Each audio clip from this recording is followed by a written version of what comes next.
Kinumpirma ng Police Regional Office 5 ang pagkakatuklas ng isang unmanned underwater vehicle na may markang HY-119 sa karagatan ng Barangay Iniwaran, San Pascual, Masbate, 9 kilometro mula sa sentro ng bayan.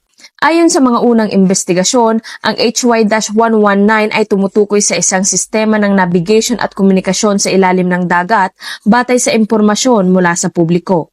Ibinigay na ni Police Brigadier General Andre Perez Dizon, Regional Director, Police Regional Office 5 ang aparato sa Naval Forces Southern Luzon Naval Station para sa karagdagang investigasyon. Masusing sinusuri ng mga otoridad ang pinagmulan ng aparato at sinusuri ang potensyal na epekto nito sa pambansang seguridad at mga operasyon sa karagatan. Tinitiyak ng Police Regional Office 5 sa publiko na ang Philippine National Police sa pakikipagtulungan ng iba pang ahensya ay nakatuon sa pagpapanatili ng kaligtasan, kapayapaan at seguridad ng rehiyon.